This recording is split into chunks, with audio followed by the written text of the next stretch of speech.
everyone, and welcome to the Waffle Flower channel. It's Shannon here, and I'm so excited to be with you all celebrating Waffle Flower's 3-year birthday.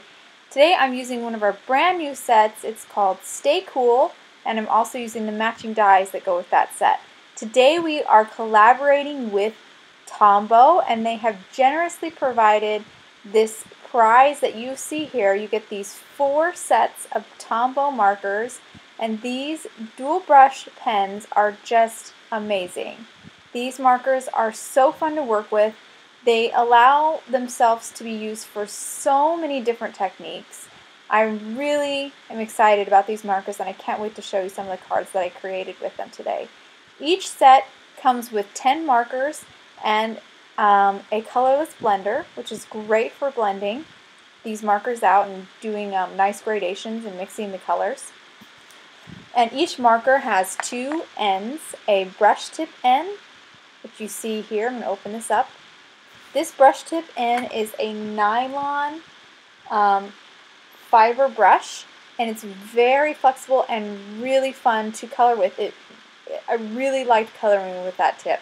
And then there's also a bullet tip on the other side for some more fine detail. So really great. That brush tip is really wonderful. Okay, so I'm going to start with my watercolor panel. That's 4 1/4. I'm also going to use these 4 Tombow markers.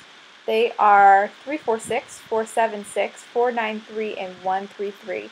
Now, the ink that's in these Tombow dual brush pens is water-based ink, which is why these markers are so great for techniques, because there's so many things you can do with anything that's water-based. Right now I'm going to do some ink smushing. So I have just a piece of acetate that I salvaged from some of my stamp packing materials, and I am taking these 4 markers and just getting a little bit of color, dispersing it all over in this kind of circle area. And once I get a little bit of that ink everywhere, I'm going to mist it with a fine mist spray bottle till I see all that water beating and pooling, which I'll do right now.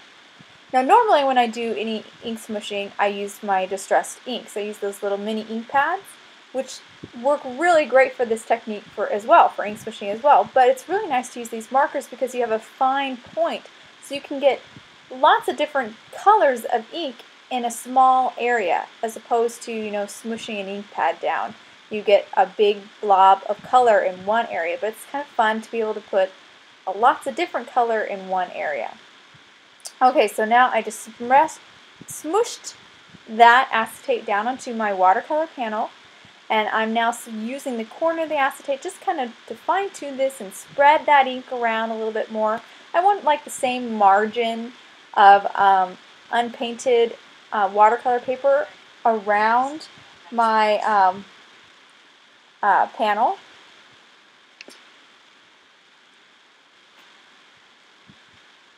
And I'm just continuing to fuss with it here, kind of spreading it around, and also transferring some of the droplets of ink onto my panel as well.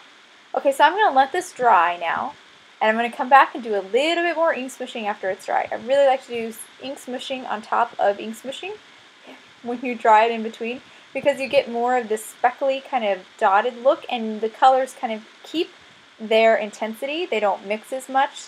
So I'm now using the lightest shade that I used before, which is 493, and a light green as well, which is 133. And I'm just transferring those dots, holding that acetate a little convexed, and then pressing down on the dots to transfer them down onto the paper. And again, I dried it in between, so the colors aren't mixing right now, and the dots are also keeping their circular kind of shape and their intensity of color. And I'm almost done here. And I think I'm going to let that panel dry. While it's drying, I'm going to work on my watercoloring.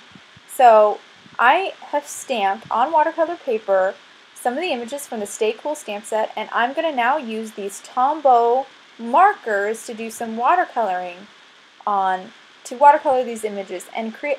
They work really great for creating gradations. I think if you can watercolor gradations, it's like the easiest way as opposed to like Copic coloring gradations. I think watercolor gradations are much easier. I'm starting with an orange here just because I want the bear ultimately to be brown, but I want to warm up my brown a little bit. So the orange is 933. Now I'm moving on to the lighter brown, which I'm applying right on top of that orange, which is 992. And then I'll move on to a dark brown, which is 977. And I'm doing my flicking motion, which is a common stroke for Copic coloring.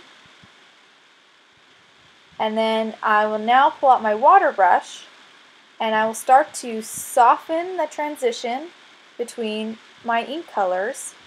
I also have a towel handy to wipe away any excess of ink on my brush.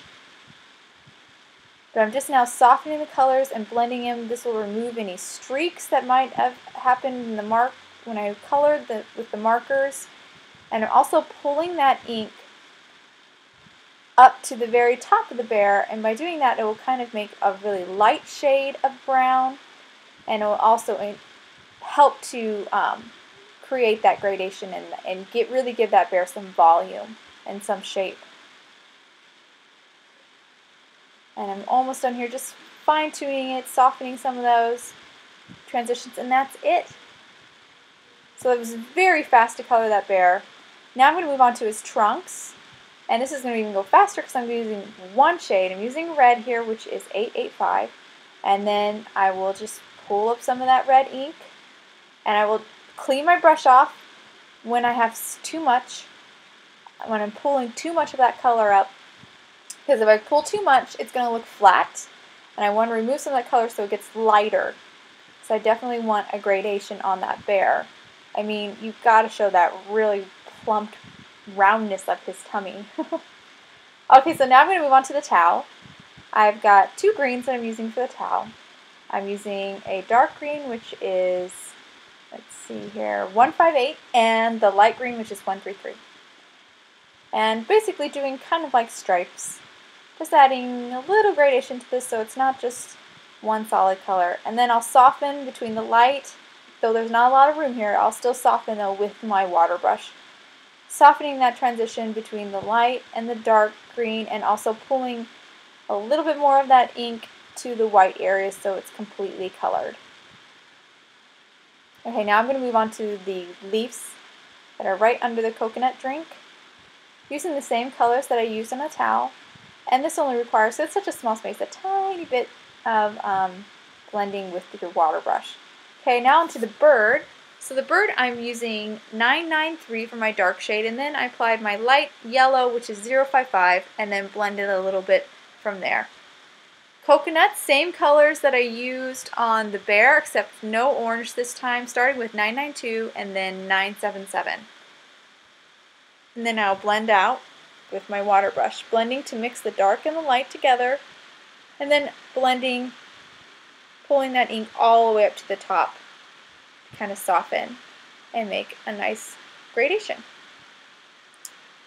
And I'm going to add a little bit dark here because when I mixed, I lost a little too much of the intensity of that dark shade, so I added a little bit more just to make a more contrast between the gradation. Okay, so I'm using the same red I used in the trunks for the umbrella, and now I'm going to color this book. I'm using a teal, which is 346. And then and a light blue, which is actually what I colored first, which is 493, and I'm going to use the teal here at the base. And because these colors blend so nicely together with water, I don't have to be too cautious about putting my light first and then doing my dark, typically how I would do my Copics. They just blend really well together with just a little bit of water, so I'm not too worried about doing one before the other.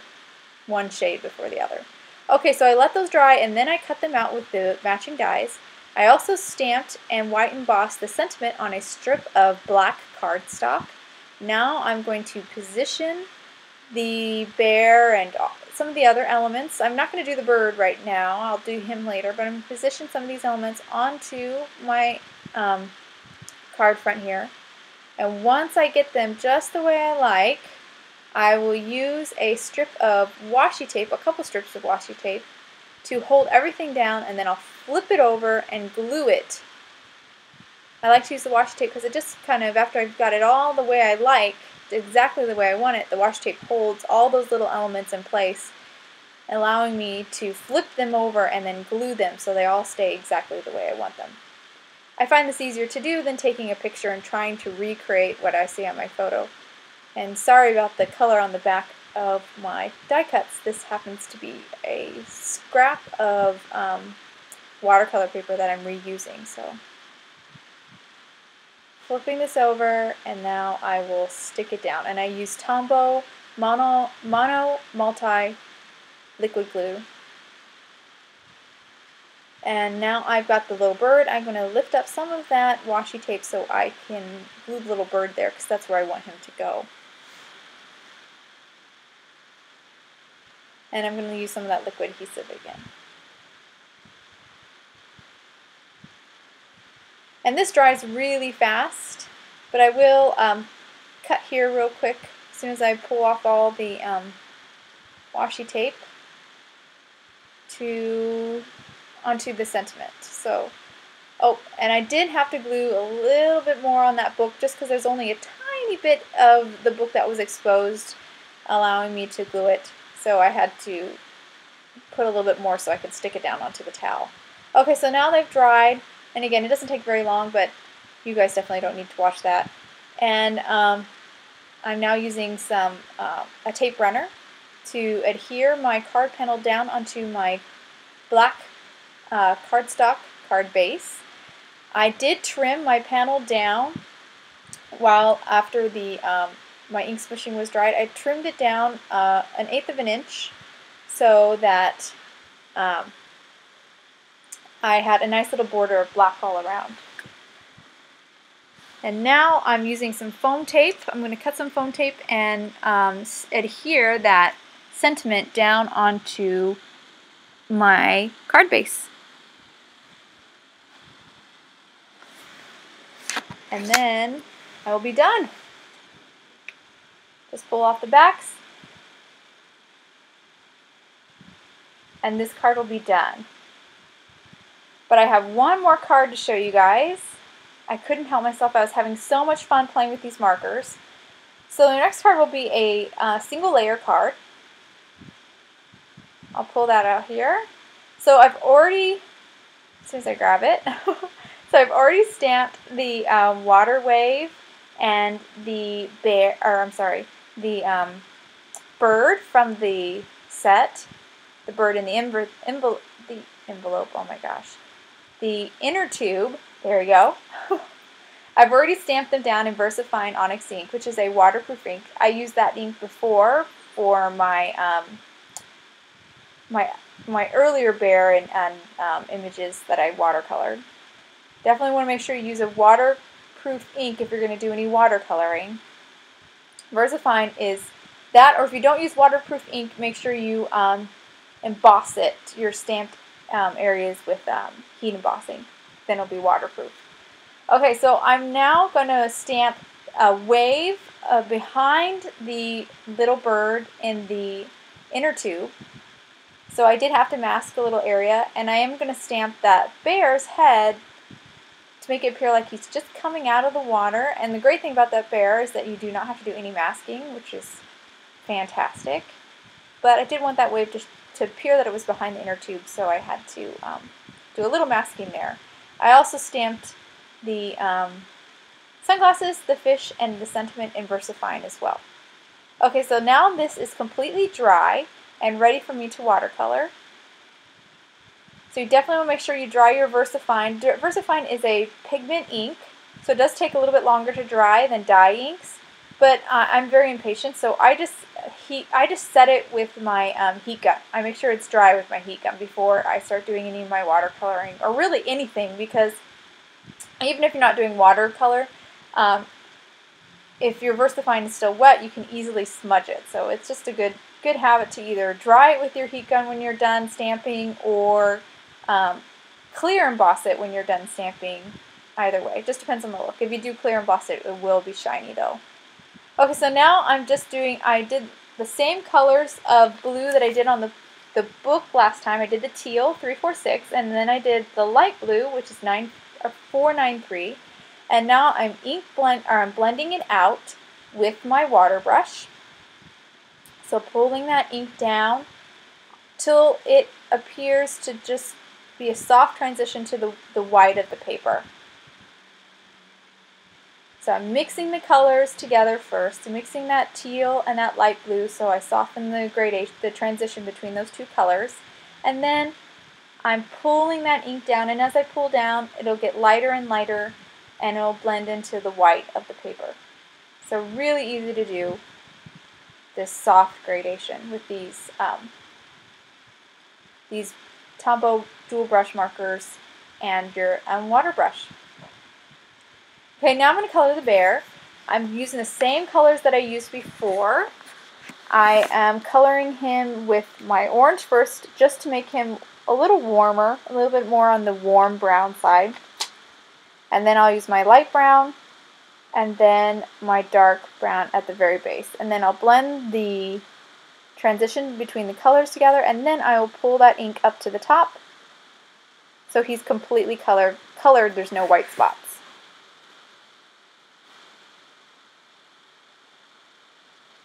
And I now move on to the bird. Picking up a little bit, I got a little bit of blue on that bird, so I just wet the ink again and then used my towel to pick up the ink that was on the bird. Like I got a little bit of the blue on there. So now I'm using the same colors that I used earlier to color my bird. I'm using, let's see here, and 993 993 for the dark, and then 055 for the light. And then I'm now coloring the leaf, 2 shades as well. And then I'll blend them out. You'll see more of my blending here because this leaf is a bigger surface area, so you'll see more of it once I move to the big one. Kind of blend and mix the darker shade and the lighter shade together, and then I will pull that lighter shade all the way to the edge to have it completely blended. And if I don't feel like I have quite enough of a smooth gradation, I'll go back to the transition and kind of pull some of that darker color and blend it towards the lighter. Okay, I'm using red now that I used on his trunks, on the bear's trunks earlier. Just going around the edges of the inner tube with that red, and then blending, pulling it in, and keeping the very center lighter. And now I'm going to move on to an orange. So I start with my lightest shade here, which is 933. And I blend it out, but I don't think it's dark enough, so I'm going to move on to a darker orange here, which is 925, just to kind of make the intensity of that orange a little bit more. And I'm going to use that same orange on the polka dots on the inner tube. And then I'll blend that darker orange into the lighter orange a little bit, so it's a little smoother transition between the colors. And once I'm done with that, I'm going to do his little cheek, so that bird has a teeny tiny cheek. And I'm just going to use the pink for that, which is 743. And do a tiny bit. I just lightly tapped it because I didn't want him to have a really bright pink cheek, just a little hint of color, because I just didn't want him to have a plain white cheek. So I let the panel dry, and then I trimmed it down basically like 1/4 of an inch off the bottom. And this is just to have a little bit of more interest on the card front, so you can see a little bit of that black card base poking through.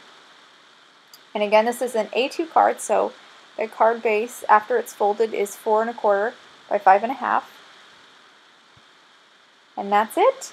Just stuck it down with some Tombow tape runner, and those are my cards today. So I hope you guys enjoyed my cards, and please remember to leave a comment so you can win yourself one of these 4, or I should say the set of 4 Tombow dual brush pens. They are awesome. Thanks for watching.